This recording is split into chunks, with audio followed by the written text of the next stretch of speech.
The MVP race in this NBA season is actually going to be one of the more entertaining ones I think we've seen in quite some time. So today I'm going to break down a bunch of different guys that I think have a real shot at winning the award this year, including a bunch of first-time candidates that have never won MVP before. So the first player I want to talk about is the best player on the best team so far this season, and that is Donovan Mitchell of the Cleveland Cavaliers. The Cavs are undefeated at 9-0 to start off the year at the moment I'm recording this, and you got to at least give credit to someone that's leading that show. Yes, Kenny Atkinson has done a phenomenal job, and Evan Mobley and Jared Allen and Darius Garland and the role players on that team, but Donovan Mitchell is still the best player on that team. Now, I don't think he should be even in top 5 conversations right now, but if the Cavs are going to have a top 3 record at the end of the year, and Donovan Mitchell can even out what he's been doing in his career so far, he's going to get some serious votes. Last year, I thought Donovan Mitchell, when he carried that team with Darius Garland and Evan Mobley out, deserved more recognition. This year, he is averaging just 24 points compared to what he was averaging last year at 26.5 points. He's averaging 4 assists, 3 rebounds on great efficiency, 48% from the field,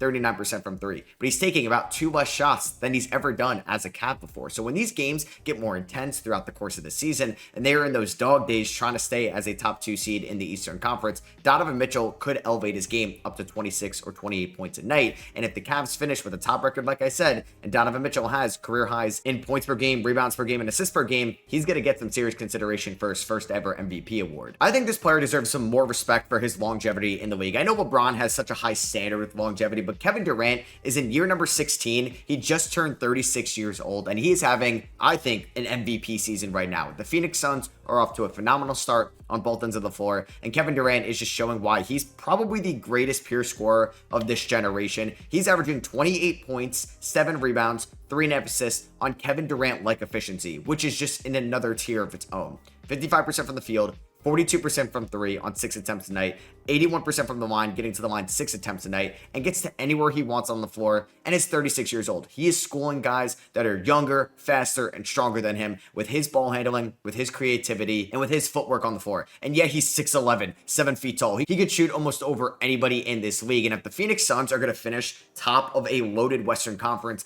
that may be more impressive than if somebody finishes top of the Eastern Conference, if that isn't as competitive throughout the course of the season. So yeah, Kevin Durant could end up getting his second MVP this year, which would be really cool because he won it in 2014. Imagine there was almost a decade-long gap to win it again in 2025. We'll stay in the Pacific Division with the next player I want to talk about. He's having a career start to this season, and that is going to be Anthony Davis of the LA Lakers. JJ Redick is running this offense through AD, something we didn't see as much through the more recent Lakers head coaches in Frank Vogel and Darvin Ham. AD this year is averaging 32.5 points, 11 rebounds, 3 assists, and is shooting 57% from the field. He's also averaging 1.7 blocks and 1.6 steals. And what AD has that Donovan Mitchell and Kevin Durant don't is being able to be a top 5 defender in this league, and Anthony Davis is showing that every given night. Now, the big thing with AD, can he stay healthy? He's already dealing with plantar fasciitis. That could linger all year long. It was surprising when he played 76 games last year. Can he play 65 games to meet that minimum game threshold to be eligible for MVP? That's a big question to ask. Another thing with Anthony Davis, too, are the Lakers going to have a good enough record? Are they going to be better than some of these teams in the Western Conference or the NBA that are going to have just as equal deserving MVP candidates as well? Another player that's off to one of the best starts of his career, like Anthony Davis, is going to be Jayson Tatum of the Boston Celtics. Now, the Celtics coming off an NBA Finals. Tatum didn't get Finals MVP. He didn't play much for Team USA in the Olympics. He's playing with a chip on his shoulder right now.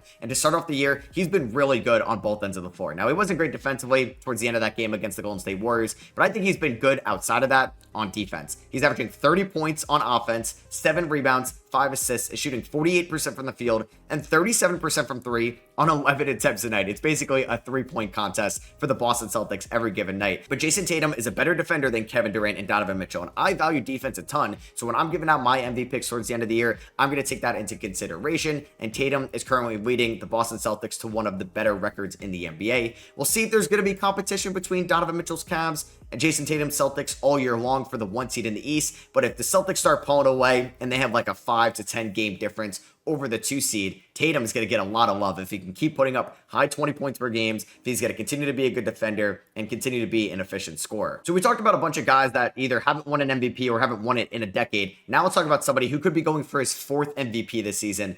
and that is Nikola Jokic. So there's going to be an interesting discussion and debate with Jokic all year long because the Nuggets are clearly on paper not as good as they've been in the past when Jokic has won other MVP awards. They're kind of in that middle of the pack in the second tier Western Conference teams right now. They're without Aaron Gordon. Jamal Murray's been banged up a little bit, and some of the other guys on the Nuggets have been struggling. Now, Nikola Jokic is arguably having the best year of his career so far. It's a small sample size, but through 8 games, he's averaging 28.8 points, which would be a career high. He's leading the NBA in rebounds with 13.5 a night, his career high. And he's also leading the NBA in assists per game as a center with 11 a night, which would be by far a career high. He's averaging over a steal and block a night. He's shooting 53% from the field, 51% from 3 on 4.5 attempts, which is a career high. And he's also shooting 80% from the line on 7 attempts a game. I think Jokic still doesn't get as much love as he should on the defensive end of the floor. He's not as good as Wemby or Bam or Gobert or AD on that side, but he's still a plus defender at the center spot, in my opinion, especially for what he gives you on offense and how much he can drive this Nuggets team to reach their ceiling as a squad. So yeah, I think Nikola Jokic right now would arguably be my front runner because of the production he's putting up, but we're still only about a 10th of the way through the NBA season. A lot can change. If the Nuggets finish as the 6th, 7th, or 8th seed, I would not give Jokic the MVP award. I've always been adamant that if you're a top 3 team in your conference, then you should be able to get love for that MVP award. If the Nuggets finish in that top 3 spot and Jokic puts up these numbers, he's about to get his 4th MVP award. Now, if he doesn't, I'd be a little hesitant to give him number 4. Let's talk about Shai Gilgeous-Alexander, who I don't think is putting up nearly the numbers we thought he would put up to start off this season. His 3-point shot is not falling whatsoever. He's shooting just 26% from 3 on 6 attempts a night. His career high before this season was 5.3. He's taking 6.1 threes right now. And Shai's 3-point shot has always been inconsistent throughout most of his career outside of that 2021 season with the Thunder. Well, he was runner-up in MVP last year. We knew that the Thunder were going to have the most wins in the NBA or finish with the most wins if Boston ended up passing them. And I think Shai is going to be in those conversations all year long. If the Thunder get the 1 seed, they win 60, 65 games, and he's the best player on that team, he's definitely going to get some deserving votes. But right now, I don't think I would have him in the top 5, given what Jokic, AD, Tatum,